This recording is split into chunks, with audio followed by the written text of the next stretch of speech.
Olá, eu sou Patrícia Costa e vou conversar com o Dr. Marcelo Aganete Pessoa.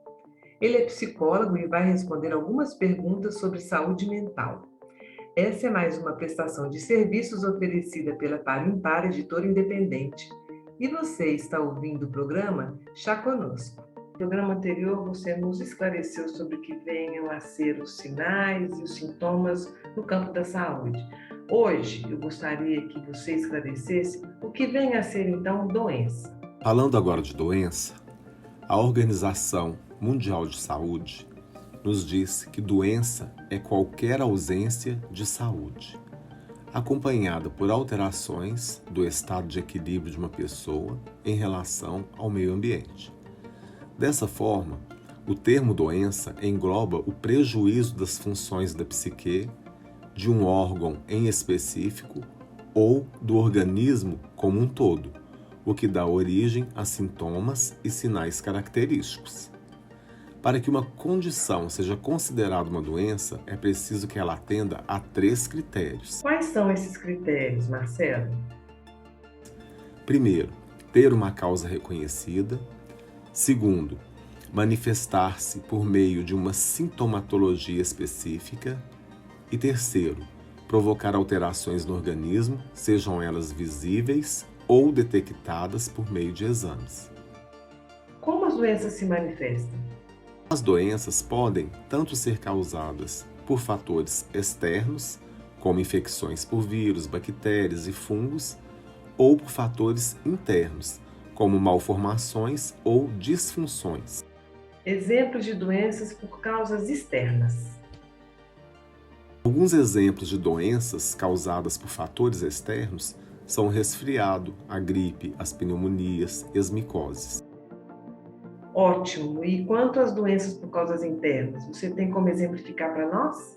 Enquanto as doenças causadas por fatores internos podem ser ilustradas como a diabetes, a osteoporose e a artrite reumatoide, entre muitas outras. Beleza! Dá para dar uma palhinha sobre o que seja síndrome? A palavra síndrome, em grego, significa reunião. E trazida para o universo médico, a síndrome é definida como uma reunião de sintomas e sinais que estão associados a uma causa ou mais de uma causa. Ou seja, é diferente do que acontece em uma doença. A sintomatologia das síndromes é inespecífica, não tem causa definida. Então, enquanto as doenças têm uma razão conhecida e definida por trás de sua manifestação clínica, as síndromes são quadros que podem ter diversas origens. Dessa forma, alguns pacientes diagnosticados com síndromes podem nunca chegar a um veredito definitivo sobre a causa de seus sinais e sintomas. Por exemplo, a síndrome de Down, que trata-se de um erro na divisão do material genético que faz com que um cromossomo esse se junte ao 21. E não se sabe exatamente o que causa essa alteração. Então quer dizer que a síndrome não tem causa definida. Agora, quando é descoberta a causa, aí deixa de ser síndrome. Por exemplo, a AIDS, síndrome da imunodeficiência adquirida, já sabe a causa, deixou de ser uma síndrome. Porém, como já tem esse nome há muito tempo, continuou como síndrome, mas não é mais uma síndrome, a gente já sabe disso. Então, a síndrome não tem causa definida, tá bom? Aí vem um babado forte, porque é só ligar a televisão num daqueles programas diários em que são divulgados fatos que envolvam a violência e a criminalidade, que a gente ouve o apresentador dizendo: o sujeito tem um transtorno disso ou daquilo, mas afinal, que vem a ser de fato um transtorno, Marcelo? É uma alteração na saúde que nem sempre está associada a uma doença propriamente dita, embora possam representar grandes incômodos para um paciente. Em sua maioria, os transtornos estão relacionados à ordem mental ou psicológica.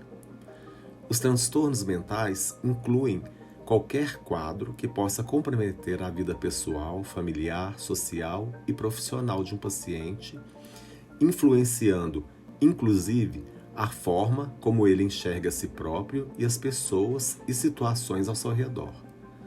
Alguns exemplos de transtornos são a ansiedade, a depressão, a dependência de qualquer substância ou hábito, os distúrbios alimentares e a hiperatividade. Então, o transtorno, assim como a síndrome, também não tem causa definida. Esses e outros transtornos mentais não apresentam uma única causa definida, podendo ser resultado de aspectos biológicos, como déficit ou excesso de produção de neurotransmissor, e psicológicos, por exemplo, a forma como o paciente se comporta e interage com o ambiente. Algumas vezes, eles também são chamados de distúrbios.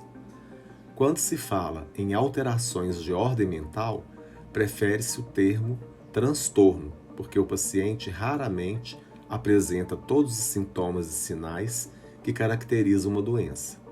Além disso, a escolha desse termo colabora para a mitigação do preconceito que ainda existe em torno das alterações mentais. Conhecimento é fundamental. Conhecer a diferença entre doença, síndrome, sinais, sintomas e transtorno é importante para que o paciente e as pessoas que convivem com ele possam lidar melhor com o quadro clínico apresentado pelo indivíduo, aumentando sua qualidade de vida e contribuindo para um restabelecimento mais rápido. Convido você para acessar o nosso site parempar.com.br. Lá você vai conhecer um pouco mais sobre o nosso trabalho e o que temos feito para ajudar as pessoas a se manterem em equilíbrio.